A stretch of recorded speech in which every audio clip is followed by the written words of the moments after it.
တရားတွေကိုစုံစုံမှတဲ့ပုဂ္ဂိုလ်ဟာအသိဉာဏ်ကြီးမားဆုံးပုဂ္ဂိုလ်ကိုကျင့်တရားကောင်းမွန်ဆုံးပုဂ္ဂိုလ်လို့ဗုဒ္ဓလို့ဆိုတဲ့ပုဂ္ဂိုလ်သူမြတ်ဟာလူသားကမွေးဖွားတဲ့ဣစရိယမနုဿအမွေလူသားတူမြတ်တာဖြစ်တယ်။ဒါကြောင့်မို့လူရဲ့အသွင်တဏ္ဍလူရဲ့အနေထားတွေဟာပျောက်သွားတာမရှိဘူး။အဲဒီလိုလူတွေကြိုးစားလို့ဖျားဖြစ်နိုင်တယ်ဆိုတာဟာအကြောင်းနဲ့အကျိုးနဲ့စီလျော်ညီညွတ်မှုရှိတယ်ပေါ့အားလုံးပဲမင်္ဂလာပါတရားချစ်ခင်သူတော်စင်အပေါင်းတို့စိတ်ဤချမ်းသာခြင်းကိုယ်ဤကျမ်းမာခြင်းဖြင့်ပြည့်စုံနိုင်ကြပါစေဘုရားဘာသာဝင်နေနဲ့လဲမြတ်စွာဘုရားရဲ့တရားကိုနာပြီးအသိဉာဏ်နဲ့ပွင့်လင်းကနိဗ္ဗာန်ကိုမျက်မှောက်ပြုခြင်းနဲ့ဆိုရင်လေသာဝကယာနသာဝကအဖြစ်နဲ့နိဗ္ဗာန်ဆံခြင်းနဲ့ဆိုရင်လည်းဖြစ်တယ်ဒီတဲ့တဆင့်တက်ပြီးတော့ပိစိကဘောဓဘောဓိယာနပိစိကဘောဓအဖြစ်နဲ့နိဗ္ဗာန်ဆံခြင်းနဲ့ဆိုရင်လည်းဖြစ်တယ်အဲ့ဒါလိုမဟုတ်ဘဲနဲ့တရားရည်ရဲ့အကျိုးကိုတည်ပိုးပြီးတရားဓမ္မကိုနားလည်အောင်ဟောပြောပြီးတရားရည်ကိုချွတ်ပြီးမှနိဗ္ဗာန်ပြုခြင်းနဲ့သမ္မာသမုဒ္ဒဘုရားဖြစ်ခြင်းနဲ့ဆိုနဲ့လူတိုင်းမှာအခွင့်အရေးရှိတယ်ပေါ့သို့တော့အခွင့်အရေးတစ်ခုရခြင်းလို့ရှိရင်အလုပ်လုပ်အောင်မှာဖြစ်တယ်ပေါ့စိတ်ကူးကြံစည်ုံနေမယ်ဘလောက်ကြာအောင်ကြံလုံးခုနှစ်တင်ချီနှုတ်ပြပြီးဆူတောင်းပြီးတော့လိုချင်ကြောင်းဖော်ပြနေတာကကိုယ်တင်ချီအဲ့ဒီအချိန်မှာကောရမဘုရားလောင်းဟာသူမိတာဆိုတဲ့ရသေးဘဝနဲ့ဒီပင်ကရမြတ်စွာဘုရားပွင့်တော်မူတဲ့အချိန်သွားပြီးတော့တွေ့လို့ဒီပင်ကရမြတ်စွာဘုရားကဗျာဒိတလို့ခေါ်တယ်ဖြစ်ပေါ်လာမဲ့အနာဂတ်အနေအထားတစ်ခုကိုတိတိကျကျမိန့်ကြားတာဗျာဒိတ်ပေးတော်မူခဲ့တယ်ဘာကိုကြည့်ပြီးတော့ဗျာဒိတ်ပေးတာလဲဆိုရင်ပစ္စုပန်အခြေအနေကိုကြည့်ပြီးတော့ဟောတာခဏခေတ်မှတောင်မှဘယ်တော့ငရင်လှုပ်မယ်ဘယ်တော့မုန်တိုင်းဝင်မယ်ဆိုကြွတင်ပြောနိုင်နော်ဘာကိုကြည့်ပြောတာတော့ဆိုပစ္စုပန်ဖြစ်နေတဲ့အခြေအနေတခုကြည့်ပြောတာအဲ့တော့သူဝိရရဲ့သိမှဖြစ်နေတဲ့အခြေအနေတွေကဘာလို့ဆိုရင်အလုံးကိုစိတ်ဆန္ဒကြီးမားပြီးတော့နောက်မဆုံးမဲ့ကြိုးစားအထုံးမှုတွေသူ့ရင်ထဲမှာရှိနေတာသိလားဘလောက်ထိအောင်ဆန္ဒပြင်းပြတော့ဆိုရင်မိတော်ကြီးကိုကြော်ဖြတ်ပြီးဟိုဘက်ရောက်ရင်ဖျားဖြစ်မဲ့ဆိုရင်ဖြတ်မဲ့ပုဂ္ဂိုလ်မျိုးဖြစ်သွားတယ်အဲ့လောက်ထိအောင်စိတ်ဆန္ဒပြင်းနေလို့ဒီပုဂ္ဂိုလ်ဟာမဆုံးမနစ်ဖျားဖြစ်ကိုရောက်လိမ့်မယ်လို့ဆိုတော့ဖြားတဲ့စကားမိန့်ကြားခြင်းပဲဖြစ်တယ်အဲ့ဒီအချိန်ကြီးရောက်အောင်ကကြိုးပမ်းလာခဲ့ရတာပဲဖြစ်တယ်ပေါ့အဲ့တော့လေးအသင်ချေနဲ့ကမ္ဘာတသိန်းဆိုပြီးတော့ပါရမီဖြစ်မှဖျားဖြစ်သူရောက်ပြီးတော့ဟောထားတဲ့တရားတွေဒီနေရာမှာလေးသင်ချေဆိုတာမှတ်သားဖို့ရတာဗျာဒိတ်တော်ကြာဖျား24စုကောရမဘုရားလောင်းကိုဘုရားဖြစ်လိမ့်မယ်လို့ဗျာဒိတ်ပေးခဲ့တာဒီပင်ကရာဘုရားတဆူလည်းမဟုတ်ဘူးလေးသိန်းချိန်နဲ့ကဘာတသိန်းအတွင်းမှာဘုရား24စုပွင့်ခဲ့တယ်နော်အဲ့ဒီ24စုသောဘုရားတွေထံကနေဘုရားဖြစ်မယ်ဆိုတဲ့ဗျာဒိတ်စကားအတည်ပြုမိန့်ကြားတာတွေကိုရရှိပြီးသားပုဂ္ဂိုလ်မြတ်ဘုရားဖြစ်သူရောက်တယ်ကဘာမှာဘုရားဖြစ်ဖို့ဆိုတာအလုံးကိုခဲရင်လို့ဒီပင်ကရမြတ်စွာဘုရားပွင့်ပြီးတဲ့နောက်မှာဘုရားဆက်ဟာပြတ်သွားပြီကဘာပေါင်းဘလောက်ကြာတယ်ဆိုတာရေတွက်လို့မရတာကိုတစ်အသင်ချေလို့မှတ်တယ်ဒီပင်ကရမြတ်စွာဘုရားနဲ့ကွန္တိညာမြတ်စွာဘုရားကြားဟာအ အသင်္ချေတစ်ခုချသွားတယ်နော်သုံးညကဘာတွေများစွာချပြီးတော့ဘုရားလုံးဝမပွင့်တဲ့အချိန်นี้တခါကိုဋ္ဌညံမြတ်စွာဘုရားပွင့်တော်မူပြီးနောက်မှာဒီလိုပဲသုံးညကဘာတွေချသွားပြန်တယ်အဲ့ဒါဒုတိယနံပါတ်2အသင်္ချေကိုဋ္ဌညံဘုရားနဲ့မင်္ဂလာချဘုရားချမှာအသင်္ချေတစ်ခုနော်နှစ်ခုရှိသွားပြီပြီးတဲ့အခါမှာဒီ24စုတည်းကသောဘိတဘုရားနဲ့နာဒရဘုရားချမှာအနောမတတိဘုရားချမှာသောဘိတဘုရားနဲ့နောမတတိဘုရားချမှာ1အသင်္ချေ3ခုမြောက်အသင်္ချေကဘာပေါင်းဗမြကြတယ်ဆိုတာရေတွက်လို့မရတဲ့အသင်္ချေတစ်ခုစတုထကတော့နာဒရမြတ်စွာဘုရားနဲ့ဗဒုမုဒ္ဒရမြတ်စွာဘုရားချမှာဘုရားပေါင်းဘလောက်ကဘာပေါင်းဘလောက်ချသွားတယ်ဆိုတော့ရေတွက်လို့မရဘူးစတုထအသင်္ချေအလုံးပေါင်းလိုက်တဲ့အခါ4ခုအဲ့ဒါကို4အသင်္ချေလို့ခေါ်တယ်နော်ဗဒုမုဒ္ဒရမြတ်စွာဘုရားပွင့်တော်မူတဲ့အချိန်ကစပြီးဒီဘက်ရေတွက်လိုက်တာတော့ကဘာတသိန်းလို့ဆိုတယ်အဲ့ဒါလို့4သင်္ချေနဲ့ကဘာတသိန်းအတွင်းမှာပါရမီတွေဖြည့်ကျင့်ပြီးတော့မှအခုလိုတရားရည်ရဲ့အကျိုးကိုသိဖို့တဲ့တရားဓမ္မတွေအဆုံးအမတွေကိုဟောကြားခဲ့တာဖြစ်တယ်သို့သောတက်တန်းတူတဲ့အချိန်ခါကျမှပါရမီပြည့်ပြီးဖျားဖြစ်ရလို့လူဘဝလူလောကမှာတက်တော်80ညသာနေခဲ့ရတာဖြစ်တယ်တက်တော်80အတွင်းအလုတ်ရဆုံးပဲမြတ်စွာဘုရားအားချိန်နာချိန်မရှိအောင်လှုပ်ပြီး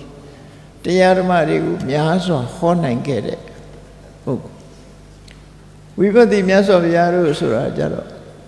ဝိပဿနာတိခိဝိတ္တပုဒီမြတ်စွာဘုရားတွေဟာသူတို့ခေတ်မှာရှိတဲ့ထိုရှင်မြတ်တွေရဲ့ခေတ်မှာရှိတဲ့လူသားတွေဟာအသိဉာဏ်ထက်မြက်ပြီးတတန်းရှိတဲ့ခေတ်ဖြစ်သည့်အတွက်ကြောင့်ပြောလို့ဆိုလို့လွယ်တဲ့ပုဂ္ဂိုလ်တွေအတ္တရားဓမ္မမွေးတဲ့လူတွေကခေါင်းမာတယ်ပြောလို့တယ်နဲ့သဘောပေါက်ဒါမို့ဂေါရဝမြတ်စွာဘုရားကျတော့လူတွေသဘောပေါက်အောင်ကြိုးစားပန်းစားဟောရပိဋကတ်3သွဲနေကဲ့5ပြဓမ္မခန္ဓာပေါင်း7400တောင်အများကြီးပဲဟောထားခဲ့ရတာနော်နေဗနောင်းညာမှာဟောပြီးတော့တရားရည်ရဲ့အကျိုးသိဖို့ခဲ့တာဖြစ်တယ်မြတ်စွာဘုရားသက်ရှိထင်ရှားအချိန်ကာလလေးဟာ45နှစ်ဆိုတာလောက်မှမရှိဘူးเนาะချိန်ပေါင်း45နှစ်အတွင်းမှာဒီတရားတွေကိုဟောကြားခဲ့တာဖြစ်တယ်45နှစ်ပြီးတဲ့အခါမှာဒီအဆုံးအမတရားတော်တွေတည်ရဖို့မြတ်စွာဘုရားရဲ့ကိုယ်စားဆုံးမဖို့ဆိုပြီးတော့သာသနာ9000ဆိုပြီးမှန်းဆရည်တွက်ပြီးတော့ထားကြတယ်ဘုရားရှိတော်ကတတော်ထရှားရှိတော်က45နှစ်ပြိဋိဘံစံသွားပြီးတဲ့နောက်မှာ9000သာသနာ9000ဆိုတာပြိဋိဘံစံပြီးသွားမှမြတ်စွာဘုရားရဲ့ဆုံးမတရားတော်တွေထားခဲ့လို့ထိမ့်သိမ်းလျှောက်ကြအခု2563နှစ်ရှိပါဒါဘုရားပြိဋိဘံစံသွားပြီးတဲ့နောက်တွက်တဲ့နှစ်ပေါင်း2563နှစ်ဒီဟောကြားဆုံးမခဲ့တဲ့တရားဓမ္မတွေနဲ့ပတ်သက်ပြီးတော့မပြောက်ပြက်ဖို့ဆိုတာအမှန်တမ်းအရေးကြီးတယ်။ဘာလို့လဲဆိုဒီတရားတွေဟောနိုင်ဖို့အတွက်ကျိုးပန်းအားထုတ်မှုပါအလုံးကိုခက်ခဲတဲ့ကျိုးပန်းအားထုတ်မှုတွေနဲ့ကျိုးပန်းအဲ့လိုကျိုးပန်းအားထုတ်မှဒီအမှန်တရားကိုဟောကြားပြီးလူတွေရဲ့ယင်ထဲမှာဒီအမှန်တရားရောက်မှဆင်းရဲဒုက္ခလွတ်မြောက်တာဖြစ်တယ်အမှန်တရားရအောင်အသိဉာဏ်ရဖို့ကြတော့လူအသီးသီးရဲ့တောင်းအောင်ဖြစ်သွားတယ်မြတ်စွာဘုရားကတော့ဆုံးမယုံပဲဖြစ်တယ်ကျန်တဲ့ပုဂ္ဂိုလ်တွေက မြတ်စွာဘုရားဟောတဲ့အဆုံးအမတရားတော်တွေကိုသိရှိပြီးကျင့်ကြံကြိုးကိုအထောက်ဖို့ဆိုတာကတရားရီရဲ့အလုပ်ပဲဖြစ်တယ်အဲ့တော့မြတ်စွာဘုရားကတရားရီကိုကဲတင်တယ်ဆိုတာဘယ်ပုံနဲ့ကဲတင်တာတော့ဟိတေပဝတ္တနေနာအာဟိတာသနိဝတ္တနေနာတရားရီရဲ့ရှင်ထဲမှာကောင်းကျိုးချမ်းသာကိုဖြစ်စေတတ်တဲ့ကုသိုလ်တရားတွေကိုဖြစ်အောင်လုပ်စေခြင်းအာဟိတာသနိဝတ္တနေနာဆိုးကျိုးကိုပေးတတ်တဲ့အကုသိုလ်တရားတွေမှဝေးစွာဆုတ်ခွာရှောင်ရှားခြင်းဆိုလိုတာကလှုပ်တဲ့နာကိုလှုပ်တယ်မလှုပ်တဲ့နာကိုမလှုပ်အောင်ရှောင်ခြင်းဒီနှစ်ခုပဲရှိတယ်မြတ်စွာဘုရားဆုံးမလို့တဲ့ဟာကမလှုပ်ရမယ့်ဟာနဲ့လှုပ်အောင်မှာဒီနှစ်ခုပဲရှိတယ်ခဏခေတ်မှလည်းကြည်နေကိုသားသမီးကိုတပည့်ကိုမိဘတွေဆရာသမားတွေကဆုံးမရင်ဘယ်လိုဆုံးမဒါမလှုပ်နဲ့ဒါလှုပ်ဒီနှစ်ခုပဲမဟုတ်လားမလှုပ်ရမယ့်ဟာကိုရှောင်မိုးနဲ့လှုပ်ရမယ့်ဟာလှုပ်ဖို့ဒီနှစ်ခုကအဓိကကျမြတ်စွာဘုရားလည်းဒါကိုပဲဟောတာမလှုပ်ရမယ့်ဟာတွေကိုလှုပ်နေသမျှဘယ်တော့မှဆင်းရဲဒုက္ခမလွတ်ဘူးလှုပ်ရမယ့်ဟာတွေမလှုပ်သေးသမျှချမ်းသာဒုက္ခကဆုံးရှုံးနေမှာပဲလောကလူတွေဟာဆင်းရဲဒုက္ခကမလွတ်ဘူးချမ်းသာဒုက္ခမရဘူးဆိုတာမလှုပ်တဲ့နာတွေလှုပ်ပြီးလှုပ်တဲ့နာတွေမလှုပ်လို့ဖြစ်နေတာနော်အဲ့ဒီမလှုပ်တဲ့နာနဲ့လှုပ်တဲ့နာခွဲခြားသိဖို့မြတ်စွာဘုရားတိတိကျကျဟောပေါ်ပြခဲ့တာဖြစ်တယ်အဲ့တော့ဘုရားဘာသာဝင်သူတော်စင်တွေအနေနဲ့မြတ်စွာဘုရားရဲ့အဆုံးအမစကားတော်တွေကိုမပြောင်းမပြတ်အောင်ထိမ့်သိဆောက်ရှောက်ဖို့ဆိုတာအလွန်ပဲအရေးကြီးတယ်ပေါ့စေတီပထိုးတည်ထားကိုးကွယ်ခြင်းဘုရားကျောင်းကနေပြုစုပြောထောင်ခြင်းဟာမြတ်စွာဘုရားအပေါ်မှာအမှတ်တတိယပြီးတော့ချီးညိုလေးစားလို့ပူဇော်တဲ့အနေအထားမျိုးပဲရှိတယ်တကယ်လို့ရမှာကမြတ်စွာဘုရားရဲ့အဆုံးအမစကားတော်တွေမပြောင်းအောင်လုပ်အောင်ဖြစ်တယ်မြတ်စွာဘုရားရဲ့အဆုံးအမစကားတော်တွေမပြောင်းအောင်ဘယ်လိုလုပ်ရမလဲဆိုရင်ဘုရားပါရီဟောခဲ့တယ်လေဆိုတာကိုသိအောင်သင်ယူခြင်းပို့ချခြင်းလုပ်ရမှာဖြစ်ဒါမို့လို့အခုလိုဓမ္မယုံကျောင်းတိုက်တို့လိုစာသင်တိုက်ကြီးတွေတည်ထောင်ပြီးတော့မြတ်စွာဘုရားရဲ့ဆုံးမတရားတော်တွေကိုသင်ကြားပို့ချသင်ယူနေကြမြန်မာနိုင်ငံမှာအနှံ့အပြားရှိတဲ့စာသင်တိုက်ကြီးတွေဟာမြတ်စွာဘုရားရဲ့ဆုံးမတွေကိုလက်ဆင့်ကမ်းမှုကြိုးစားနေကြတာပဲဖြစ်တယ်အဲ့ဒါလို့လုပ်ခဲ့ကြလို့ဒီသာသနာဟာခဏထိတွေ့ခုဆိုရင်ဒီဓမ္မယုံကျောင်းတိုင်းမှာကျင့်ပပြုလုပ်တဲ့ရွှေနိကာယဝိနည်းစာပြန်မွဲဆိုနှစ်ပေါင်း50ရှိတာနော်ရွှေဒီဝဲလို့နှစ်ပေါင်း50ရှိကျောင်းတိုင်းတည်တာတော့နှစ်တရာလောက်ရှိပြီနဲ့အဲ့ဒါလို့ဝိနည်းစာပြန်မွဲသည်ပဲနဲ့ဆရာတပည့်အဆက်ဆက်လက်ဆင့်ကမ်းပြီးတော့ကျိုးပန်းအထောက်လာကြတာပထမဆုံးကလှုပ်တဲ့ဥဆောင်ခဲ့တဲ့ဆရာတော်ကြီးတွေနဲ့လက်တွဲပြီးတော့ပြုလုပ်ခဲ့တဲ့ဘုရားဘာသာဝင်သူတော်စင်တွေရှိကောင်းမှရှိတော့မှတချို့ပုဂ္ဂိုလ်တွေကနော်ဒီလိုပဲမျိုးဆက်သစ်တွေကိုလက်ဆင့်ကမ်းပြီးတော့သွားကြရတယ်အဲ့ဒါနဲ့ပတ်သက်ပြီးတော့သာသနာရေးဆိုဒီမှာမြတ်စွာဘုရားရဲ့အဆုံးအမတရားတော်တွေကိုသင်ယူခြင်းမှတ်သားလေ့လာခြင်းဟောကြားဆုံးမထားတဲ့အတိုင်းလိုက်နာကျင့်သုံးခြင်းဆိုတဲ့အချက်ကအဓိကအကျဆုံးပဲလို့ဒါအဓိကအကျဆုံးအဲ့ဒါတို့လို့ရမယ်လို့ပဲလို့မှတ်သားဖို့လိုအပ်တယ်အဲ့တော့မြတ်စွာဘုရားကဘယ်လိုမိန့်မာခဲ့တယ်လဲသာသနာရေးနဲ့ပတ်သက်ပြီးပြိဋိဘမဆိုင်ခင်ကရှန္ဒနာကိုမပြောခဲ့တယ်လေယောအာနန္ဒမယဓမ္မောသဝိနယောသဒေတိတောပညာတောသောမမစ္စေနတတ္ထာငါမင်းတို့ကိုဟောပြခဲ့တဲ့ဓမ္မပညာခဲ့တဲ့ဝိနယ ဒီဓမ္မဝိနည်းတရားတွေဟာငါမရှိတဲ့နောက်မင်းတို့သွန်သင်ဆုံးမမဲ့ဆရာပဲလို့တော့မြတ်စွာဘုရားကဓမ္မဝိနည်းကိုဓမ္မဝိနည်းအတိုင်းလိုက်နာကျင့်သုံးပြီးနေထိုင်ကြဖို့ဆိုပြီးတော့ဆုံးမခဲ့တာဖြစ်တယ်အဲ့ဒီဓမ္မဝိနည်းတွေကိုမပြောင်းပြက်အောင်ဘယ်သူတွေကလှုပ်ဆောင်ရမလဲဆိုဘုရားဘာသာဝင်ဖြစ်တဲ့ယဟန်ရှင်လူတွေကြိုးစားမှာဖြစ်တယ်အဲ့ဒါကိုပဲမြတ်စွာဘုရားမနတကိုပြောကြားခဲ့တဲ့စကားထဲမှာဒီအဓိပ္ပာယ်ဟာအလွန်ထင်ရှားတယ်ပြိဋိဘံစံမိုးလာရောက်လျှောက်ထားတဲ့မနတ်ကိုငါရဲ့တပည့်ဖြစ်တဲ့ဘိက္ခုဘိက္ခုနီဥပဒကဥပတိကာမဒီပရိသတ်၄ပါးသာသနာဝန်ထမ်းအမျိုးသားယဟန်သာသနာဝန်ထမ်းအမျိုးသမီးဘိက္ခုနီခဏခေတ်တော့သီလရှင်ပေါ့နော်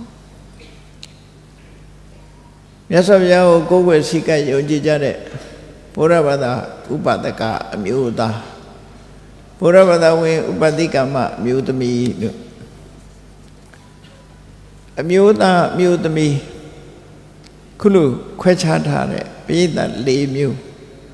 အဲ့ဒီပရိသတ်၄မျိုးပေါ်မှာမြတ်စွာဘုရားမျှော်လင့်ချက်ထားပြီးတော့မိန့်ကြားခဲ့တဲ့စကားလေးတစ်ခုအနာယူမှတ်သားဖို့ဘေကုဘေကုဏီဥပဒကဥပတိကမလို့ဆိုတဲ့ဒီဗုဒ္ဓဘာသာဝိနည်းဟာတရားတော်နဲ့ပတ်သက်ပြီးကြမ်းကြက်လိမ္မာမှုမရှိသေးသမျှလက်တွေ့ကျင့်သုံးနိုင်မှုမရှိသေးသမျှမြတ်စွာဘုရားရဲ့အဆုံးအမတရားတော်တွေသင်ယူပြီးတော့အကျယ်တဝင့်ဟောပြောနိုင်မှုမရှိသေးသမျှဖြစ်ပေါ်လာတဲ့စัจ java ဝါဒတွေကိုဖြည့်ရှင်းဆုံးဖြတ်နိုင်ခြင်းမရှိသေးသမျှသာသနာတော်ရဲ့ကျင့်စဉ်ကြီးဟာလူနဲ့ပြမတရားတွေအတွင်းမပြန့်ပွားသေးသမျှငါဘုရားပြိဋိဘံမဆံမှုလို့ညှင်းဆန်ခဲ့တယ်အဲ့ဒီစကားကိုထောက်ပြီးတော့ဘုန်းကြီးတို့တွေမြတ်စွာဘုရားဘာမှန်ခဲ့တယ်လဲဆိုတာကောက်ချက်ချလို့ရတယ်နော်အဲ့တော့ဘုရားဘာသာဝင်တိုင်းဟာဘာလုပ်ရမလဲဆိုနံပါတ်1က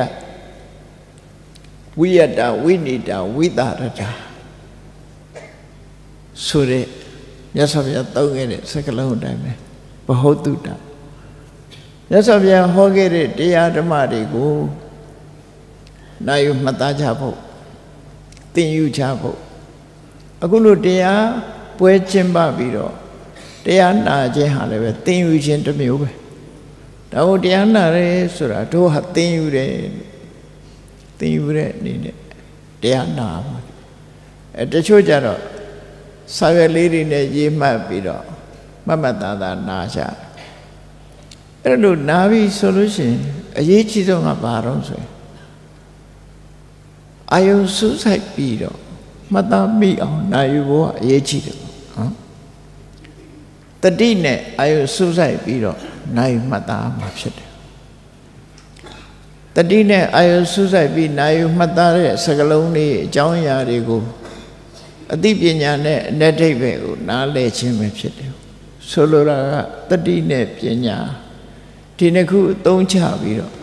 မြတ်စွာဘုရားဆုံးမသမျှတွေကိုကိုယ့်ရဲ့နဲ့ရောက်အောင်နာယူမှတ်သားဖို့လိုအပ်တယ်နေ့စဉ်မှာ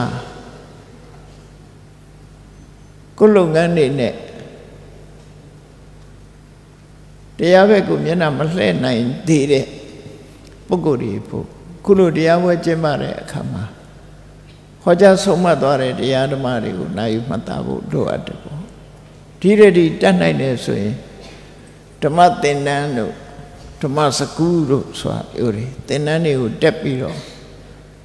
တတိနားလဲအောင်သင်ယူခြင်းပဲဖြစ်တယ်အဲ့ဒါမြတ်စွာဘုရားကပရိသတ်၄ပါးပေါ်မှာနံပါတ်1မြတ်စွာဘုရားဟောကြားတဲ့တရားဓမ္မတွေကိုသင်ယူခြင်းနဲ့လက်တွေ့ကျင့်သုံးခြင်းဆိုတာဒီနှစ်ခုလုပ်ရမယ်လို့ဆိုသင်ယူခြင်းကဘောဓုတ လက်တွေ့ကျင့်သုံးကအနုဓမ္မစာရီအဲ့တော့လက်တွေ့ကျင့်သုံးရမယ်သင်ယူရမယ်ဒီနှစ်ခုသင်ယူရမယ်လက်တွေ့ကျင့်သုံးရမယ်ဒါနံပါတ်1ဘယ်လိုနည်းနဲ့ပဲသင်မြတ်စွာဘုရားဟောတဲ့အဆုံးအမတရားတော်တွေကိုယ့်ရဲ့နဲ့ရအောင်လုပ်ဖို့တော့လိုတယ်ပေါ့မှတ်မိရအောင်အဲ့လိုမှတ်မိအောင်သင်ယူထားပြီးတဲ့အခါမှာလက်တွေ့ကျင့်သုံးမှုတဲ့လိုက်နာမှုကျင့်သုံးမှုဆိုပါစို့သဗ္ဗပပတ္တအကရဏအကုသိုလ်မှန်သမျှကိုမပြုရဘူးကုသလတုပတမရကုသိုလ်မှန်သမျှကိုယ်တဏ္ဍမှာပြည့်စုံလို့ရမယ်ဒါဘုရားဆုံးမစကားအဲ့တော့ရှင်းရှင်းပြောရင်မလုံးတဲ့နာကိုမလုံးကြနဲ့လုံးတဲ့နာကိုလုံးရမယ်ဆိုတာဒီနှစ်ခုပဲเนาะ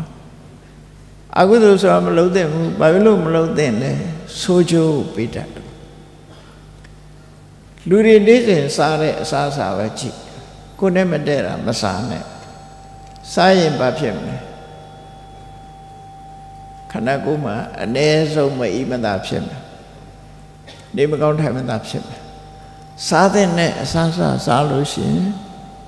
စိတ်ရွှင်လန်းနေကြမ်းပါတယ်အင်အားပြည့်တယ်ဒီလိုဖြစ်မယ်အဲ့ဒါမျိုးလို့ပဲလူရဲ့စိတ်မှလည်းပဲမဖြစ်တဲ့အကုသိုလ်တွေယင်နေနှလုံးထဲမှာဖြစ်အောင်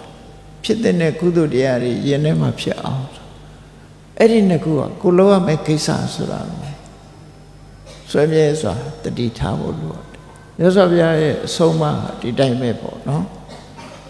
ဒါကြောင့်ဘုရားရဲ့အဆုံးအမမလုံးတဲ့နာကိုရှောင်ခြင်းလုံးတဲ့နာကိုလုံးဆောင်ခြင်းဆိုတဲ့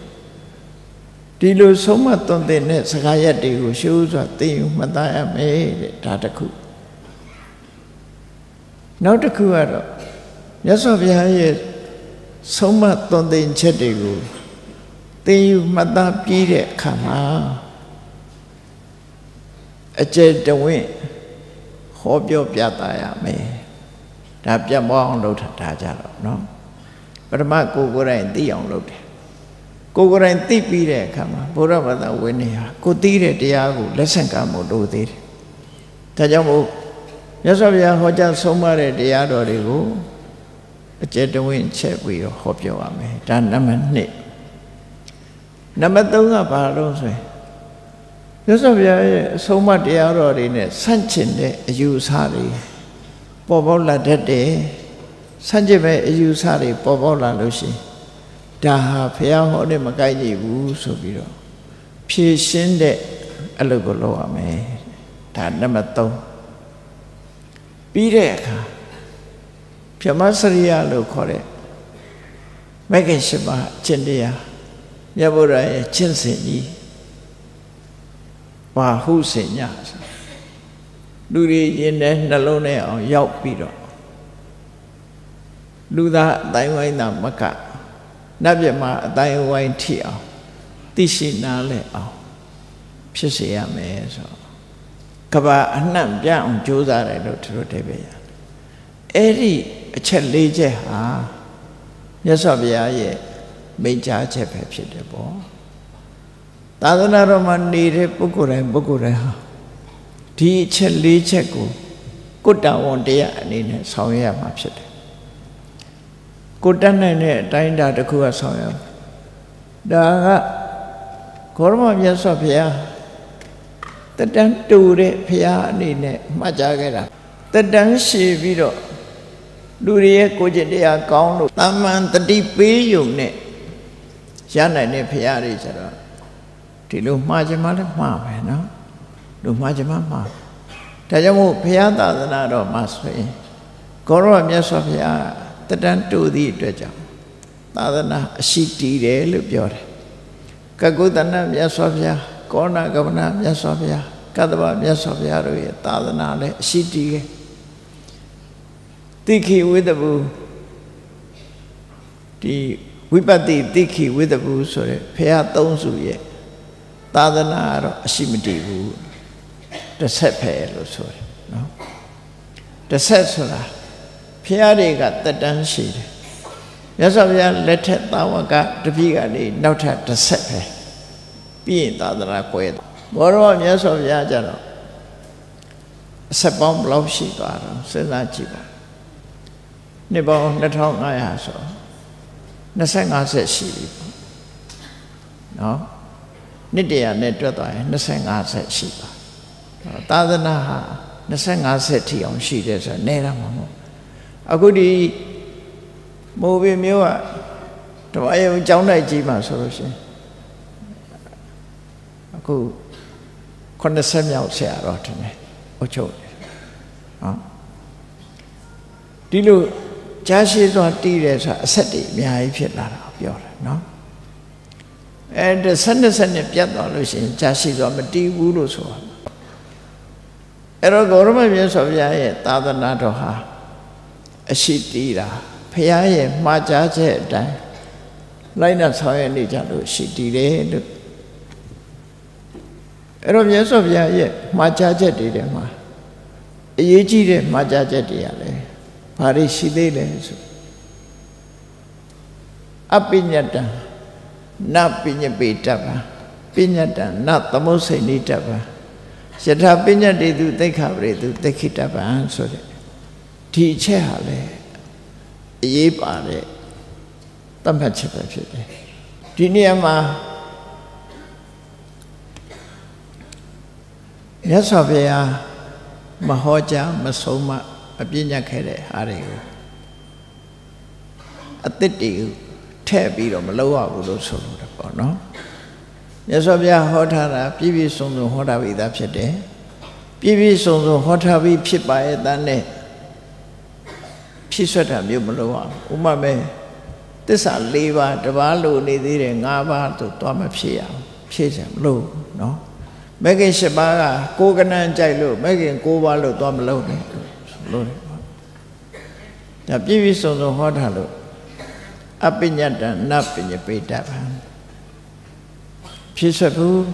ပညတံနသမုစိတ္တဗံဒီထဲမှာသစ္စာဆိုတာ၃ပါး၄ပါးများနေတယ်၃ပါးဆိုရင်ရတယ်ဆိုပြီးတော့တစ်ပါးလျှော့လို့လည်းမရဘူး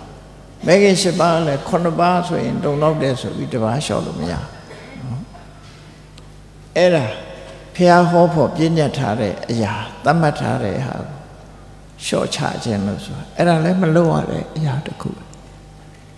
ယထာပြည့်ညတ်တွေသူသိက္ခာပရိသူသိက္ခိတဗံဝိနည်းစည်းကမ်းနဲ့ပတ်သက်ပြီးလိုက်နာကျင့်သုံးရမယ့်အချက်တွေသုတ္တံပဲဖြစ်ဖြစ်ဝိနည်းပဲဖြစ်ဖြစ်မြတ်စွာဘုရားသတ်မှတ်ထားတဲ့ကျင့်စဉ်တွေအတိုင်းကျင့်ကြံကြိုးကိုအထောက်ရမယ်ဆိုတာအပရိဟာနိယတရား9ပါးထဲမှာမြတ်စွာဘုရား3ပါးမြောက်အနေနဲ့2ပါးမြောက်အနေနဲ့ထိသွင်းဟောကြားခဲ့တာဖြစ်တယ်ဒုတိယအပရိဟာနိယတရားဒါလည်းအရေးကြီးလို့ပြိဋိဘံမြတ်စွာဘုရားပြိဋိဘံပြုသွားတဲ့အခါမှာအဲ့ဒီအချက်တွေကိုရှင်မကန္တဗတို့တန်ခါအစည်းအဝေးကြီးကနေဒီတိုင်းပြန်ပြီးတော့ချက်မှတ်ခဲ့တာဖြစ်တယ်အဲ့ဒါကိုထေရဝါဒမူ3ချက်လို့ပြောတာနော်ထေရဝါဒမူ3ချက်ဒီဖယားမပြည့်ညတ်တာကိုနောက်ထပ်ပြီးတော့အသိမလို့ရဘူးအဟောင်းကိုမပယ်ဖြဲရဘူးအသိမထည့်ရဘူးအဟောင်းကိုမပယ်ဖြဲရဘူးရှိတဲ့အတိုင်းလိုက်နာကျင့်သုံးရမယ်ဆိုရင်ဟောဘုရားဟောတာတွေနဲ့ပတ်သက်ပြီးအဲ့တိုင်းအတည်ပြုပြီးတော့ဆုံးဖြတ်ခဲ့ကြတာဖြစ်တယ်မြတ်စွာဘုရားကကြွတင်ပြီးတော့အပရိဟာနိယတရား9ပါးထဲမှာဒီအချက်ကိုထည့်သွင်းမိသားဖြစ်တယ်အဲ့ဒီထည့်သွင်းထားတဲ့အတိုင်းမြတ်စွာဘုရားပြိဋိဘံဆံသွားတဲ့အခါမှာရှင်မကတ္တဗစားတဲ့မထေရမြတ်တွေကဒါတွေကိုလက်ခံပြီးတော့ဒီတိုင်းပဲလိုက်တာကျင့်သုံးရတယ်အဲ့တော့ခဏိထီအောင်မြတ်စွာဘုရားရဲ့အဆုံးအမတရားဓမ္မတွေဟာပုံမပြောင်းမှုမပြတ်တည်ရှိနေတာဖြစ်အဲ့ဒီအရင်တိုင်တည်ရှိနေသမျှကလပ်ပလုံးကိုယ်တိုင်ကသိအောင်လုပ်ပြီးကြိုးစားအထောက်ဖို့ပဲလိုအပ်တယ်နော်ကိုယ်တိုင်ကြိုးစားအထောက်လို့ရှိရင်လမ်းစဉ်နဲ့လှုပ်ထုံးကရှိပြီးသားမလှုပ်ချင်းသည်ကိုယ့်အပြစ်သာဖြစ်မယ်ဒါကြောင့်မို့မာဝေါခဏံဝိရဒေထအခွင့်ကောင်းကြီးကိုလွဲချော်မသွားစေကြနဲ့ ဒီဖရာရဲ့ဆုံးမတရားတော်တွေကျင့်စဉ်တွေရှိနေတာဖြစ်သောကြောင့်ဒီကျင့်စဉ်အတိုင်းကျင့်ပြီးအောင်အ ਨੇ ဆိုပါစို့မြတ်စွာဘုရားရဲ့ဆုံးမသာသနာတော်မှာတရဏဂုံနဲ့သီလလုံးဝပြည့်စုံတဲ့ပုဂ္ဂိုလ်ကိုတရဏဂုံ၃ပါးနဲ့ကွာ၅ပါးသီလငါလုံးဝလုံတယ်လို့ကိုပြောနိုင်တဲ့ပုဂ္ဂိုလ်ဖြစ်အောင်ကြိုးစားအထောက်ဒါအောက်ထစ်ဆုံးပြောတယ်ဒီတဲ့အစင်းမြင့်ပြီးတော့ကြိုးစားမယ်ဆိုရင်ဒီတဲ့အစင်းမြင့်နဲ့အရေးချင်းလေးကိုရရှိမှာပဲဖြစ်တယ်လှုပ်ဖို့ပဲလူတယ်လမ်းစဉ်နဲ့လှုပ်ထုံးကမှန်မှန်ကန်ကန်ကြီးရှိနေတယ်ဒါဟာအခွင့်အရေးတရက်ပဲတခြားနိုင်ငံတွေမှာဘုရားဘာသာမဟုတ်တဲ့နိုင်ငံတွေမှာကြားတောင်ကြားဖို့မှမဟုတ်ဘူးဒီအခွင့်အရေးမျိုးပေါ့နော်အဲ့တော့မာဝခဏဝိရဒေတာအခွင့်ကောင်းကြီးကိုလက်မလွတ်စေကြနဲ့ခဏတိတာဟိသောစရိခွင့်ကောင်းလက်လွတ်သွားလို့ရှင်နောက်မှနောင်တရကြလိမ့်မယ်နော်နောက်မှဒါကြောင့်မို့ရှင်ဥပတိကတိုက်တွန်းတယ်တဒဋ္ဌိဝါယမေယထကိုကျိုးစီးပွားရအောင်ကိုယ်တိုင်ကြိုးစားအထောက်ကြလို့အဲ့တော့မြတ်စွာဘုရားရဲ့အဆုံးအမတရားတော်တွေဟာအလုံးမဲရှင်းလင်းပြတ်သားပြီးကိုယ်ဘာလို့ရမှာဆိုတာကိုသိရှိနားလည်ပြီးသားဖြစ်တယ်ပေါ့နော်အဲ့တော့ကောင်းပြီ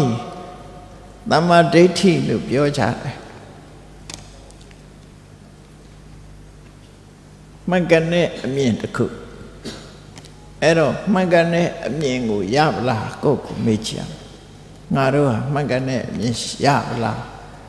ဖရာတရားကြည်ညိုလို့သမ္မာဒိဋ္ဌိဖြစ်တယ်လို့ဆိုတာခိုင်မာမှုရပါလားကိုယ်မှာတကယ်ရောမှန်ကန်တဲ့အတိုင်းမြင်တာဟုတ်ကဲ့လားကိုယ့်ကိုဆန်းစစ်ဖို့လိုတယ်ပေါ့နော်ကိုယ့်ကိုဆန်းစစ်ကြည့်ရမယ်မြတ်စွာဘုရားကဘာတွေဟောခဲ့လဲသမ္မာဒိဋ္ဌိဆိုတာဘယ်လိုဟာမှသမ္မာဒိဋ္ဌိဖြစ်တယ်လဲဆိုတာသိရှိနားလည်အောင်ကြိုးစားအဲ့တော့စာပေကျမ်းကမှာသမ္မာဒိဋ္ဌိနဲ့ပတ်သက်ပြီးတော့ရှင်းလင်းဟောကြားထားတာတွေကိုမှတ်သားကြည့်ဖို့လိုတယ်သမ္မာဒိဋ္ဌိသုတ်တံဆိုပြီးတော့ရှင်သာရိပုတ္တရာဟောထားရှိတယ်အဲ့ဒီမှာသမ္မာဒိဋ္ဌိဆိုတာမှန်ကန်တဲ့အမြင်တို့ဟာအမြင်မှန်မလားဆိုတဲ့နေရာမှာရှင်သာရိပုတ္တရာရဲ့ဟောပြောချက်နဲ့ကိုယ့်ကိုတိုက်ဆိုင်ပြီးတော့ကြည့်မယ်ဆိုရင်ကုသိုလ်ကိုကုသိုလ်လို့သိတာအကုသိုလ်ကိုအကုသိုလ်လို့သိတာဒါမှန်ကန်တဲ့အမြင်ပဲတဲ့လောဘသည်အကုသိုလ်ဒေါသသည်အကုသိုလ်မောဟသည်အကုသိုလ်လို့သိတာမှန်ကန်တဲ့အမြင်ပဲအလောဘဆိုတဲ့လောဘကိုပယ်တတ်နိုင်တဲ့တရားအဒေါသဆိုတဲ့ဒေါသကိုဖယ်ရှားနိုင်တဲ့တရားအမောဟလို့ဆိုတဲ့မောဟကိုဖယ်ရှားနိုင်တဲ့အတိညာဒါကုသိုလ်လို့အဲ့လိုအခြေခံကြကြကိုယ့်ရဲ့နှလုံးထဲမှာဖြစ်တဲ့မြတ်ကုသိုလ်အကုသိုလ်ပြည့်ရှိမရှိခွဲခြားသိပြီဆိုရင်ဒါသမ္မာဒိဋ္ဌိလို့ပြောနိုင်တယ်ဒါသမ္မာဒိဋ္ဌိသို့တော့သမ္မာဒိဋ္ဌိကဤမြတဲ့သမ္မာဒိဋ္ဌိလားလို့ဆိုမဟုတ်သေးဘူးသမ္မာဒိဋ္ဌိဟာသူ့အဆင့်နဲ့သူသွားတာဖြစ်တယ်အဲ့တော့ဘုရားဘာသာဝင်သူတော်စင်နေနဲ့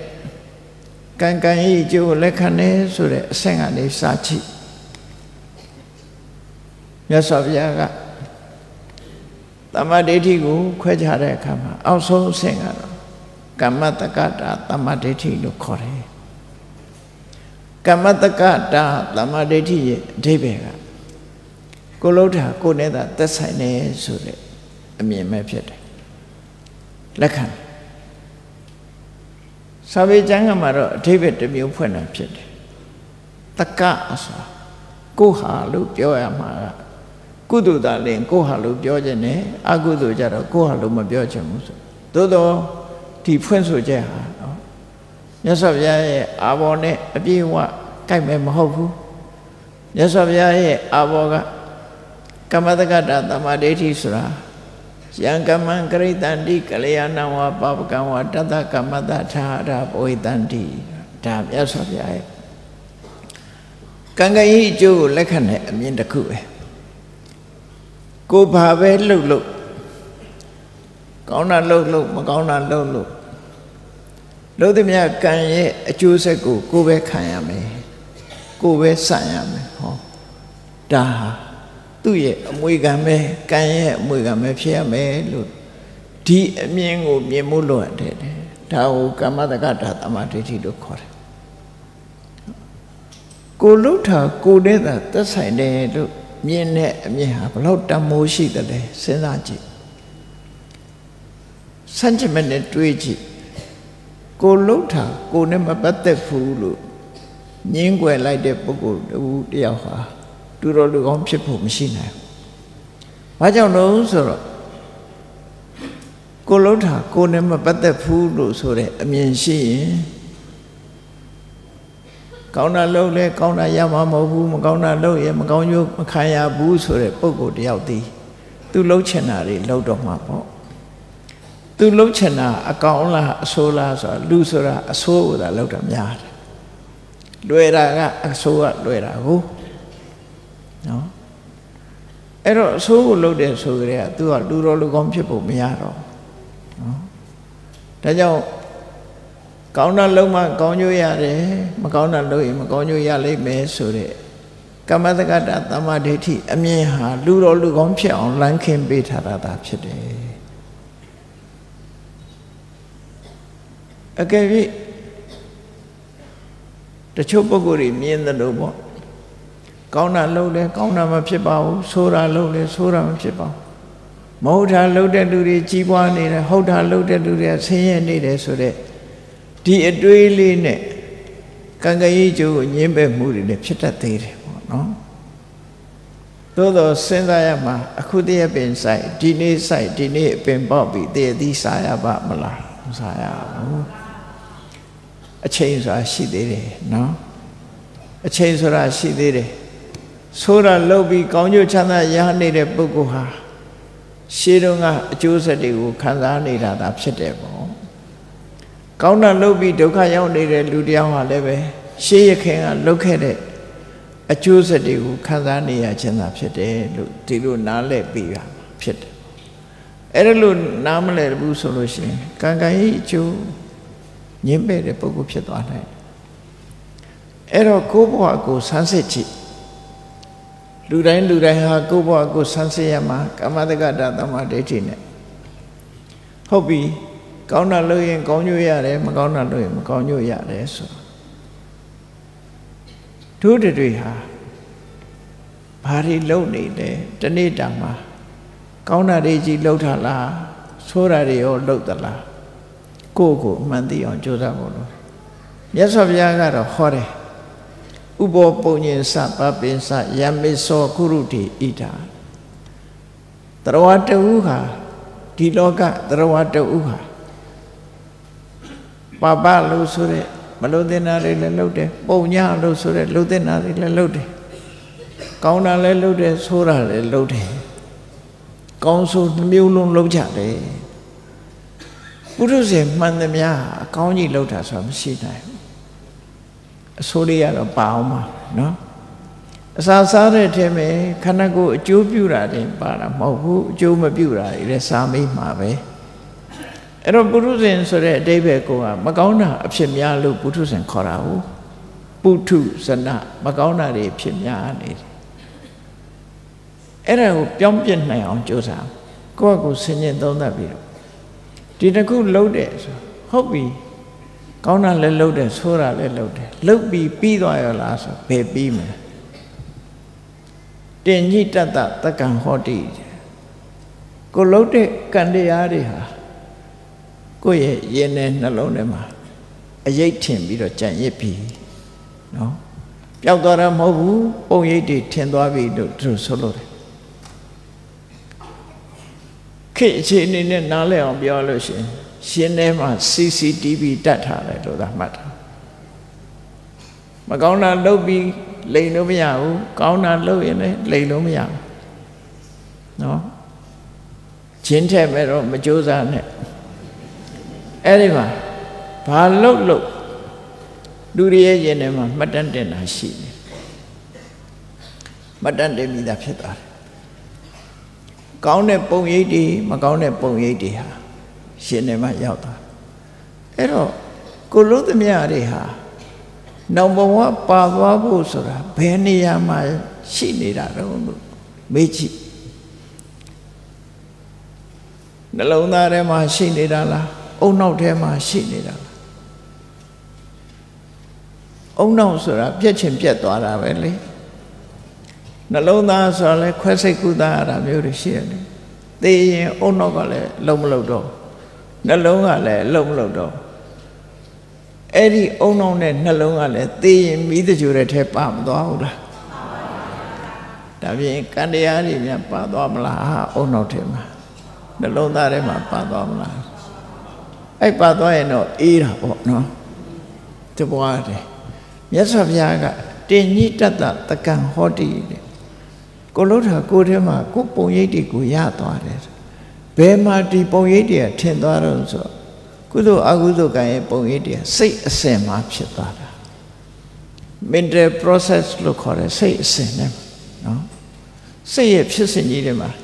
ဒီအေယဝရီမြစ်ကြီးစီးဆင်းနေတဲ့အချိန်မှာမြေကြီးကစီးနေမပြတ်စီးနေအဲ့ဒါလိုပဲကိုယ့်ရဲ့ရင်ထဲမှာစိတ်အစဉ်ကြီးကမပြတ်ရှိနေအဲ့ဒီမပြတ်တဲ့စိတ်အစဉ်ထဲမှာပုံရိပ်တွေပါသွားပြီအဲ့ပုံရိပ်တွေဘယ်လိုလုပ်လိုက်ပြီးတော့ဖြတ်လို့ရအောင်မရနိုင်ဘူးနော်မရနိုင်ဘူး CCTV တွေဟာတော့ဖြုတ်ပြီးတော့ဖြောင်းလို့ရသေးတယ်ရင်ထဲဟာတော့ဖြောင်းလို့မရဘူးဒါမှပဲအဲ့တော့ဒီဘဝထင်တဲ့ပုံရိပ်တွေဟာလူသေးသွားတော့ပျောက်သွားရောလားလို့ဆိုရသော်ဗျာ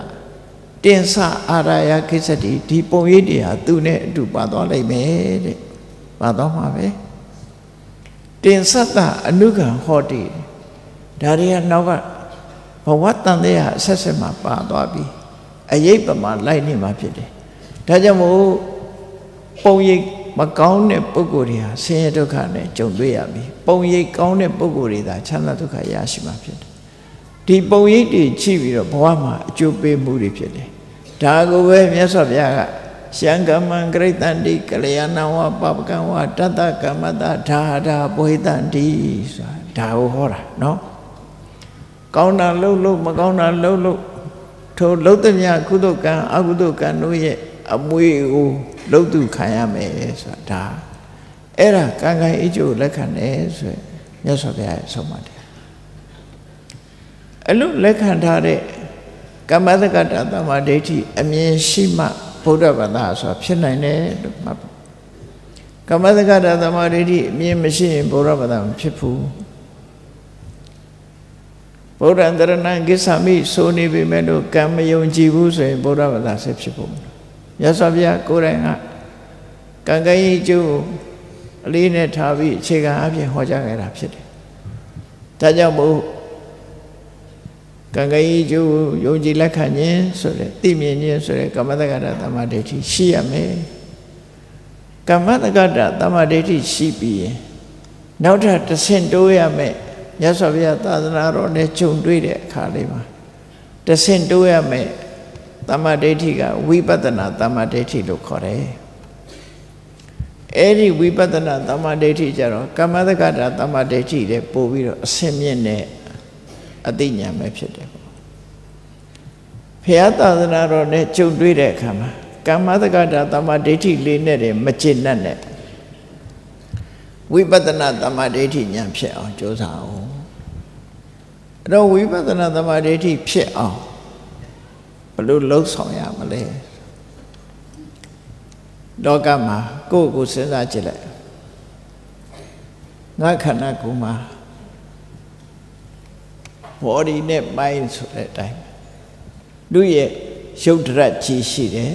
ထိုရုပ်တရက်ကိုမှီပြီးတော့ဖြစ်နေတဲ့အသိစိတ်ရှိတယ်နော်ရုပ်ခန္ဓာနဲ့နာမ်ခန္ဓာဆိုတာဆိုရုပ်နဲ့နာမ်နှစ်ခုရှိတယ်ရုပ်နဲ့နာမ်နှစ်ခုပေါင်းစပ်နေတဲ့အချိန်မှာလှုပ်ရှားတယ်စကားပြောတယ်ငိုတယ်ရည်တယ်အဲ့ဒီရုပ်ခန္ဓာတွေကနာမ်ခန္ဓာမရှိတော့ဘူးဆိုရင်ဒီယုတ်ကြီးကအသေးကြီးဖြစ်သွားပြန်ဘာနဲ့ဥပမာတူတော့ဆိုရင် robot ဆိုတဲ့စက်ရုပ်ကလေးကိုကြည့်တယ်ဘက်ထရီအားနဲ့လှုပ်ရှားနေတဲ့ robot ကိုကြည့်လိုက်လို့ရှိရင် ဘက်ထရီကုန်သွားပြီဆိုရင်ဒီစက်ရုပ်တွေကမလှုပ်တော့မလှုပ်နိုင်တော့အဲ့ဒါလိုပဲလူရဲ့ခန္ဓာကိုယ်မှာရုပ်နဲ့နာမ်ဒီနှစ်ခုပေါင်းစပ်ပြီးတော့နေတဲ့အချိန်မှာစကားပြောတယ်လှုပ်ရှားတယ်အကောင်းဆိုးတွေလှုပ်တယ်ဆိုတာဖြစ်တယ်ကိုယ်စက်ရုပ်လို့စိတ်ထဲမှာဆင်ញင်သုံးသပ်ကြည့်လိုက်ရုပ်နဲ့နာမ်နှမျိုးသာရှိတယ်ဆိုတာရုပ်နဲ့နာမ်နှမျိုးပဲရှိတယ်သူလည်းရုပ်နဲ့နာမ်ငါလည်းရုပ်နဲ့နာမ်ပြင်ပကအရာတွေကြတော့ရုပ်တရားတက်တက်ပဲရှိတယ်ဒါကြောင့်သစ်ပင်ကြီးတွေမှာငိုခြင်းရဲခြင်းမရှိဘူးနော်ငိုခြင်းရဲခြင်းမရှိဘူးစကားပြောဆိုခြင်းမရှိဘူးတရားဝါတွေကြတော့ငိုတယ်ရဲတယ်စကားပြောတယ်ရှိတယ်ရုပ်နဲ့နာမ်နှစ်ခုရှိတယ်သက်ရှိသက်မဲ့အဲ့လိုခွဲခြားမှတ်သားပြီးကိုပြန်စဉ်းစားကြည့်ရမှာငါမှာဒီအာယုကိုသိနိုင်စွာမရှိတဲ့အတိကင်းမဲ့တဲ့ယုတ်တရားကြီးငါမှာရှိတယ်အဲ့ဒီပေါ်မှာမှီပြီးတော့အတိစိတ်အတိဖြစ်တဲ့နံတရားလည်းရှိတယ်လို့ယုတ်နဲ့နာနှစ်ခုဒီယုတ်နဲ့နှစ်ခုကလွဲပြီးတခြားကိုယ်ခန္ဓာမှာရှာလို့မရဘူးအမှန်တရားအနေနဲ့ယုတ်နဲ့နာနှစ်ခုကိုရှာတွေးအောင်ကြည့်ရှာတွေးပြီးဆိုရင်ကမ္မတက္ကတာသမ္မာဒိဋ္ဌိတဲ့မြင့်သွားတဲ့ဝိပဿနာသမ္မာဒိဋ္ဌိရဲ့အခြေခံတစ်ခုရသွားမယ်နော်ဝိပဿနာသမ္မာဒိဋ္ဌိရခြင်းလို့ရှိရင်ပထမကိုယ်တဏ္ဍာမှာဘာတွေနဲ့ဖွဲ့စည်းထားတာတော့ဆိုသိဖို့အဲ့ဒါကိုစာပေကျမ်းကမှာဘာဟောတော့ဆိုနာမရူပင်္စဣဋ္ဌိသစ္စာတော်အမှန်အားဖြင့်လောကမှာတကယ်ရှိနာနာနဲ့ယုတ်နှစ်မျိုးပဲရှိပါတယ်တဲ့နာကအာယုံကိုသိတယ်ယုတ်ကအာယုံကိုမသိဘူးအသိရှိတာမရှိတာဒီနှစ်ခုနာဟိထတတ္တောမနုသောစဝိသတိတရဝါဆိုတာလည်းမရှိဘူးလူဆိုတာလည်းမရှိပါဘူးတဲ့တကယ်ရတော့ယုံနဲ့နာနှစ်ခုပဲရှိတယ်ဒါအရှိတရားကိုရှာတွေ့ဖို့လိုတယ်ပေါ့အဲ့တော့ကိုကတရဝါလို့ကိုယ်စိတ်ကထင်းနေသေးလို့ရှိရင်ပျောက်အောင်ဘယ်လိုလုပ်ပျောက်တဲ့နည်းလေးကိုကြည့်အောင်လူတယောက်ကအိမ်ကလာတယ်သို့မဟုတ်အဝေးကလာခဲ့တယ်ဘာနဲ့လာကားနဲ့လာဒါဖြင့်ကားကိုရှာပြသမ်းမလို့ဆိုရင်တစ်ခုစီဘေးကိုကားခေါ်သလားမဟုတ်ဘူးဘောဒီကိုကားခေါ်တာလားအင်ဂျင်ကိုကားခေါ်သလားဆိုတော့လိုက်ပြီးတော့တစ်ခုစီမေးလိုက်တဲ့အခါကားရှိသေးလားကဲလူတယောက်ကပြောတယ်မင်းဘယ်မှာထိုင်နေတော့ဆိုတစ်ပင်အောက်မှာထိုင်တယ်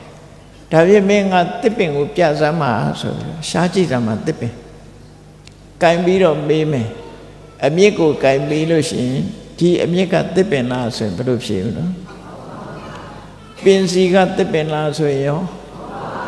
အကိုင်းခက်တွေကတစ်ပင်လားလို့မေးရင်ဟော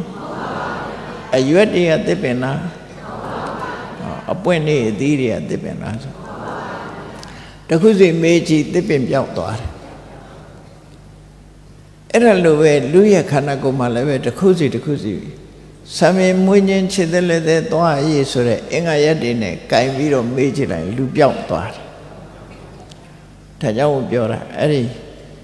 ကိုဒါဝိပဿနာဉာဏ်ဖြစ်ဖို့ဆင်ញင်သုံးသပ်ဖို့ပြောတာနော်ငါလို့ပြောနေတာဘာကိုပြောနေတာလဲဘယ်ဟာငါလဲဆိုတာကိုသိရအောင်အဲ့တော့တကယ်ရှိနေတာကနာမရူပင်္စဣဋ္ဌိသစ္စာတော်နာဟိထတတ္တောမနုသောစဝိသတိတရဝါဆိုတာမရှိဘူးလူသားဆိုတာမရှိဘူးသုံးညာဣဋ္ဌဆိုတာခန္ဓာကိုယ်ကြီးမှာအလုံးဟာတရဝါဆိုတဲ့အရာကစိတ်သုံးနေတာဖြစ်တယ်ပေါ့တရဝါဆိုတဲ့အရာစိတ်သုံးနေတာဖြစ်တယ်အလုံးဟာပေါင်းစပ်နေလို့လှုပ်ရှားနိုင်တာဖြစ်တယ်တိုင်ခတ်နာဤတစ်လုံးကိုကြည့်လိုက်တိုင်ခတ်နာဤကလူတွေကိုဘာပြောပြလဲအချိန်ကိုပြောပြနေတယ်အချိန်ကိုပြောပြတဲ့အခါမှာ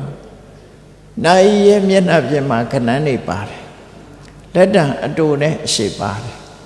အထဲထဲမှာပင်နိယံပါတယ်ဘက်ထရီဓာတ်ခဲပါတယ်အဲ့ဒါတွေအချိုးကျပေါင်းစပ်လိုက်တဲ့အခါမှာဒီနိုင်လေးကအချိန်ကိုပြောနေတယ်အမြဲတမ်းနော်ဘယ်နှနာရရှိမလဲဆိုတာအချိန်ကိုပြောကဲလက်တံလေးတစ်ခုဖြုတ်လိုက်မယ်နိုင်ပြောလို့ရသေးလား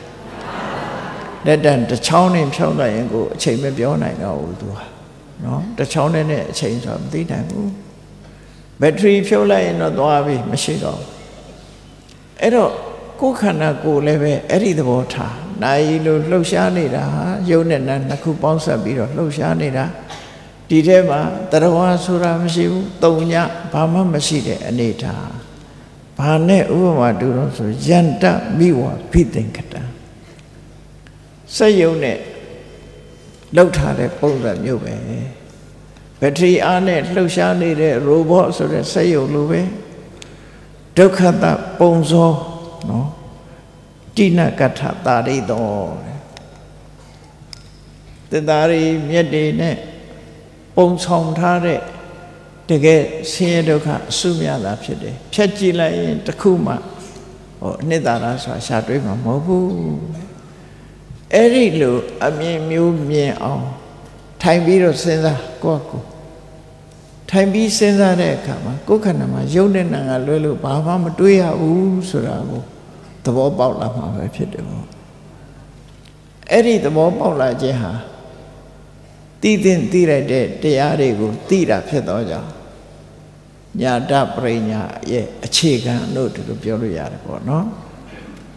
အဲ့ဒီကနေပြီးတော့ခန္ဓာကိုယ်ထဲမှာရှုံနဲ့နာနှစ်ခုသာရှိတယ်တရားဝဆိုတာမရှိဘူးလို့ဒီအမြင်မျိုးမြင်လာပြီဆိုလို့ရှိရင်သူကနာမရူပပြိစ္ဆေရဉာဏ်လို့လည်းခေါ်တယ်ဒိဋ္ဌိဝိသုဒ္ဓိလို့လည်းခေါ်တယ်နော်နာမရူပနာယာထာဝဓတ္တနာဒိဋ္ဌိဝိသုဒ္ဓိနာမ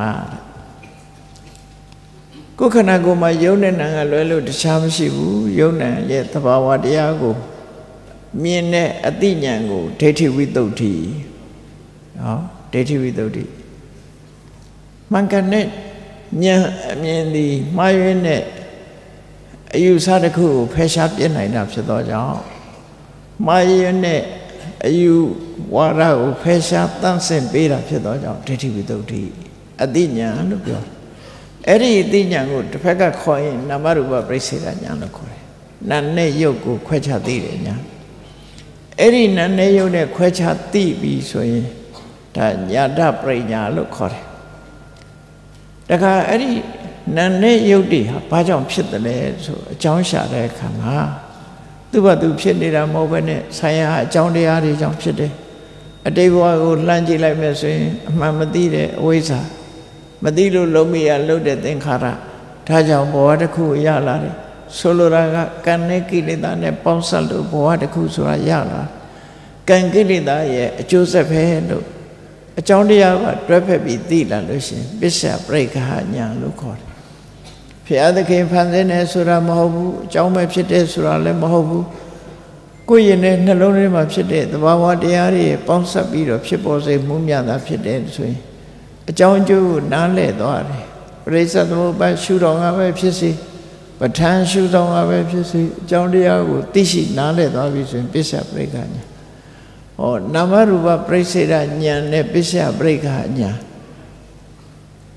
အတန်အသင့်ဒီဉာဏ်နှစ်ခုရလာပြီဆိုလို့ရှိရင်ဒါဟာဝိပဿနာဉာဏ်ဖြစ်ဖို့အတွက်ဖောင်ဒေးရှင်းအခိုင်အမာချလိုက်နိုင်ခြင်းပဲဖြစ်တယ်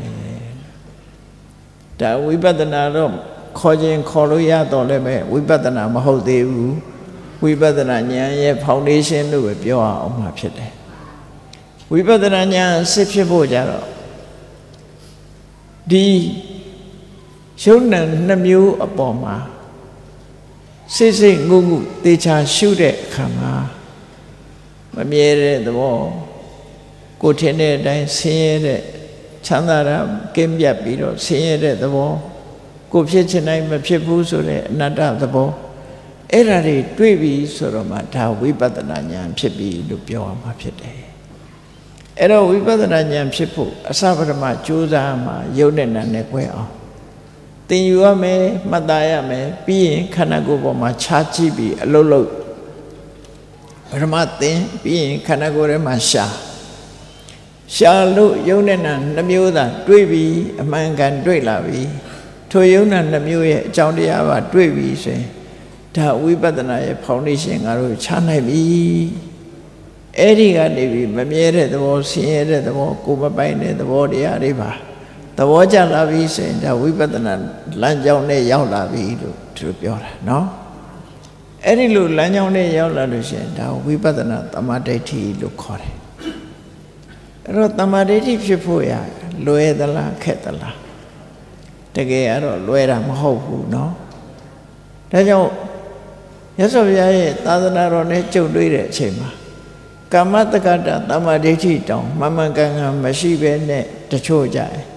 ကောင်းတာလုပ်လဲကောင်းတာမဖြစ်ပါဘူးဆိုးတာလုပ်လဲဆိုးတာမကောင်းတာလုပ်တဲ့လူတွေကကောင်းစားနေတယ်ကောင်းတာလုပ်တဲ့လူတွေကဆင်းရဲနေတယ်ဆိုပြီးကံကိုမျက်စိလဲနေတာလည်းရှိတတ်တယ်တကယ်ကတော့ကံရဲ့သဘောတရားဟာဓမ္မစေဆိုင်ရင်ဓမ္မပင်ပဲပေါက်မယ်တရေစေဆိုင်မှာတရေပင်ပေါက်မယ်ရှာတိတံဝပတိဖိသံတာရိတံဟရတိဖလံကိုယ်ဆိုင်တဲ့အပင်သာလဲကိုမျိုးစေချတာပဲကိုပြန်ရမှာပဲဖြစ်တယ်ကံကံဤအကျိုးဟာလွယ်မှားခြင်းမရှိအောင်ဒီလိုရှိတယ်အဲ့ဒါကိုခံယူချက်အပြည့်နဲ့ကိုယ်တဏ္ဍာမှာဒီအပြည့်ရှိထားတဲ့ပုဂ္ဂိုလ်တယောက်မကောင်းတာကိုမကောင်းတဲ့အကုသိုလ်ကိုလှုပ်ချင်မှရှောင်ကျဉ်ခြင်းကောင်းတဲ့ကုသိုလ်ဖြစ်အောင်ကြိုးစားအားထုတ်ခြင်းဒါကိုလုပ်ရမှာဖြစ်ဒါဖြင့်အကုသိုလ်နည်းအောင်လုပ်တဲ့အလုပ်တွေကဘာတွေတော့ဆိုရင်နံပါတ်1သီလနဲ့ကာရမယ်နော်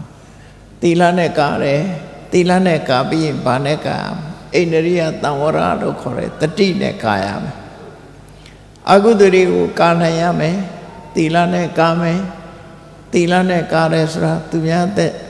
မတတ်မိအောင်ကာယကံဝစီကံမကျူးလွန်မိအောင်ထိမ့်သိမ့်တယ်ကာယကံမကျူးလွန်မိအောင်ထိမ့်သိမ့်တယ်သူများပစ္စည်းမယူမိအောင်ကာယကံမကျူးလွန်မိအောင်ထိမ့်သိမ့်တယ်ကာမိတုမိစ္ဆာစရမဖြစ်အောင်ထိမ့်သိမ့်တယ်မုဒ္ဒဝါရဆိုတဲ့ဝစီကံမဖြစ်အောင်ထိမ့်သိမ့်တယ်သူရမေရိယဆိုတာမဖြစ်အောင်ထိမ့်သိမ့်တယ်သီလနဲ့ကာထားလိုက်လို့ရှိရင်ဒီအကုသိုလ်တွေကိုယ်တဏ္ဍာမှာဖြစ်နေသို့တော့စိတ်ထဲမှာတော့တတ်ခြင်းနဲ့စိတ်သူများပစ္စည်းယူခြင်းနဲ့စိတ်နော်ကာမိစုပ္ပဇ္ဇရနဲ့ပတ်သက်တဲ့စိတ်တွေလိမ်လို့တဲ့စိတ်တွေပေါ်ကောင်းပေါ်လိမ့်အောင်မယ်အဲ့ဒါကိုဘာနဲ့ပြန်ကာမလို့ဆိုရင်အိန္ဒြိယသံဝရဆိုတဲ့တတိနဲ့ပြန်ကာဖို့လိုတယ်အဲ့တော့သီလကကာယကံဝစီကံကိုထိမ့်သိမ့်ပြီးတော့အိန္ဒြိယသံဝရကတတိနဲ့စိတ်ကိုထိမ့်သိမ့်တာအဲ့ဒီနှစ်ခုထိမ့်သိမ့်မှုပြည့်စုံမှဒီနိဗ္ဗာန်ရဲ့အကြောင်းတရားရဲ့အခြေခံကောင်းနေရှိမှာစရဏတရား15ပါးထဲမှာနံပါတ်1ကသီလနံပါတ်2ကအိန္ဒြိယသံဝရအိန္ဒြိယသံဝရကိုထပ်ပိုးပြီးတော့ဘောဇနိမတ္တညုတာစီဝိန္ဒတွေကိုပြန်ပြီးတော့ထိမ့်သိမ့်ဆောက်ရှောက်တဲ့အတိုင်းအတာတစ်ခုနဲ့ကိုယ်နဲ့တင့်တော်တာကိုစာသုံးခြင်းကျမရေးအတွက်ထောက်ကူဖြစ်တဲ့ဟာနောက်ပြီးတော့ဇာဂရိယနုယောဂနုနုကြာကြာကိုယ့်ရင်နဲ့နှလုံးထဲမှာအကုသိုလ်မဖြစ်အောင်ကြိုးစားခြင်းဆိုတာဒီဟာမြတ်စွာဘုရားသာသနာတော်မှာအခြေခံအားဖြင့်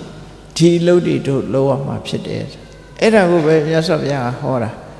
ငါပြောတဲ့တရားကိုသင်ယူမှတ်သားရမယ်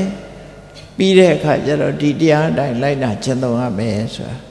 လူတိုင်းဟာနံပါတ်1သင်ယူခြင်းနဲ့လက်တွေ့ကျင့်သုံးခြင်းဒီတစ်ခုလုံးနိုင်ရမယ်ဒီလိုလုံးမှရဗုဒ္ဓရဲ့ဆုံးမတရားတော်တွေဟာကြာရှည်စွာတည်ပြီးတော့အကျိုးသက်ရောက်မှုကိုဖြစ်စေနိုင်တာဖြစ်တယ်ဒါကြောင့်ဒီမြတ်စွာဘုရားသာသနာတော်နဲ့ကြုံတွေ့နေတဲ့အချိန်မှာကမ္မတက္ကတာသမာဓိဋ္ဌိဆိုတဲ့အသိဉာဏ်ကိုခိုင်ခိုင်မာမာချဝိပဿနာသမာဓိဋ္ဌိဉာဏ်ဖြစ်အောင်ကြိုးစားအထောက်ခြင်းဖြင့်ကိုယ့်ရဲ့အဆင့်ကိုတို့တွေတိုးမြင့်ကြရမှာဖြစ်တယ်ဒါကိုတတိထားဖို့လိုအပ်ပါတယ်တရားချက်ခင်သူတော်စင်ပြိဿပေါင်းတို့မြတ်ဗုဒ္ဓရဲ့ဆုံးမတရားတွေသိရှိနေသမျှကာလပတ်လုံးထိုဆုံးမတရားတော်တွေကိုလိုက်နာကျင့်သုံးမှုရှောင်သင်တာရှောင်ဆောင်သင်တာဆောင်ဆိုတဲ့ ရှောင်ခြင်းလှုံ့ဆော်ခြင်းဆိုတဲ့လုပ်ငန်းတွေကိုတို့တွေစ조사အထုတ်ပြီးမြတ်စွာဘုရားအဆုံးအမတိုင်းကျင့်သုံးနေထိုင်ခြင်းအဖြစ်ရရှိလာတဲ့ဘဝရဲ့တန်ဖိုးကိုတိုးတက်အောင်တို့တွေစ조사အထုတ်ရမှာဖြစ်တယ်လို့ကိုယ်စီတတိကြီးစွာထားပြီးအပ္ပမရတရားဖြင့်ကြိုးစားအထောက်နိုင်ကြပါစေကုန်သတည်း